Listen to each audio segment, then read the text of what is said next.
Buenos días, jóvenes de cuarto semestre. Bienvenidos a su clase de estructuras socioeconómicas de México. El tema que estamos hablando es acerca de la demografía. Hoy vamos a hablar acerca de las causas que provocan la explosión demográfica.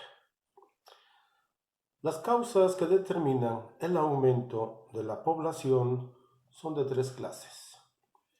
Ahí están las constantes, las variables no accidentales y las variables accidentales. Las causas constantes. Estas son la fecundidad fisiológica de la raza, la salubridad del territorio, las costumbres y los principios morales de cada entidad o país. Aunque no lo crean, depende de la raza humana, el color de la piel, como quieran llamarle, influye. Pondré un ejemplo, los orientales se reproducen mucho. E igual la raza negra es muy fértil. En cambio, la raza blanca no es que no se reproduzca, pero también tienen ciertas limitantes o problemas fisiológicos para ello. Pero también tiene que ver las costumbres y las circunstancias morales de cada entidad o cada país o cada territorio. ¿Cuáles son las causas variables no accidentales? Estos son los obstáculos con los que tropieza la población de un país para encontrar alimentos cuando se encuentra en plena producción todas sus tierras fértiles. Es decir, aunque sí quisieran reproducir, si no hay suficientes alimentos, obviamente pues habrá más índice de mortalidad. Y las causas variables accidentales, estos son los que por acción se hacen de territorios de manera de una invasión militar o una colonización, y entonces se van adquiriendo nuevos espacios. Obviamente eso también va a aumentar o a disminuir la población en esa tierra. Vamos a hablar acerca de la mortalidad infantil. Este es un indicador y vamos a distinguir con este indicador la tasa a que se refiere a los niños nacidos vivos que fallecieron antes de ser llevados ante el registro civil, y la tasa a la que se refiere a la mortalidad de los niños menores de un año. Es decir, la mortalidad infantil la vamos a clasificar en endógena. La mortalidad endógena son los accidentes del embarazo, las malformaciones congénitas o los accidentes en el parto. Es decir, ni siquiera cumplieron un día de vida.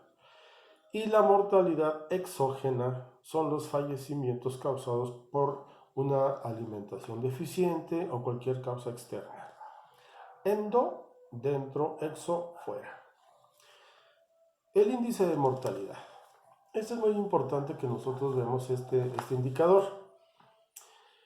Y para darle el valor adecuado al índice de mortalidad va a depender mucho de la pirámide de edades. ¿Por qué? Porque hay países donde el número de ancianos o de la gente de tercera edad es mucho mayor que en otros países subdesarrollados. Entonces el indicador o el índice de mortalidad nos va a señalar que hay mucho más mortalidad en este país desarrollado.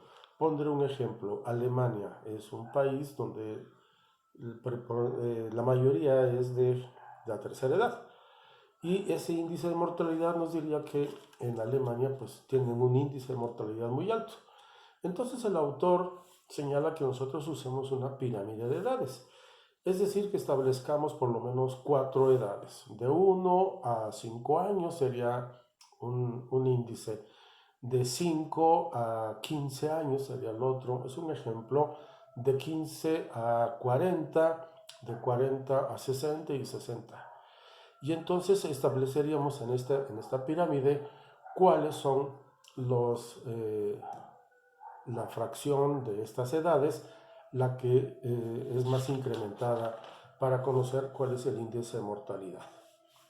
También es necesario que nosotros sepamos cuáles las causas del fallecimiento. En principio son conocidos gracias a las actas de defunción, que son obligatorias obviamente, y son elaboradas por médicos, pero desafortunadamente existen serias discrepancias en los diagnósticos, pero de todas formas nos sirve.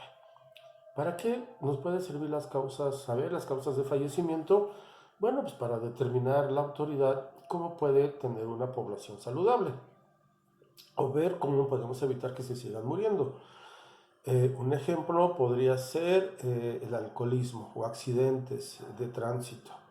Y entonces, si tenemos esa causa de fallecimiento muy alta, pues vamos a ver qué hacemos. Entonces vamos a cuidar que los jóvenes no estén manejando en estado de ebriedad, o vamos a poner impuestos para que no se emborrachen, etcétera, etcétera. El tabaquismo, por ejemplo, causas de cáncer, etcétera. Por último, de este tema vamos a hablar acerca del control de natalidad. Este es un tema bastante polémico, ya que el control de natalidad ha sido combatido primordialmente porque se opone a ciertas costumbres, a ciertos hábitos, a la salud, y sobre todo existen tabús o tabúes, como quieran llamarle. Existen entonces diversos aspectos de interés demográfico relacionado con el control de natalidad, como son las normas sociales, el comportamiento sexual de las personas o de las comunidades, la esterilidad y la subfecundidad.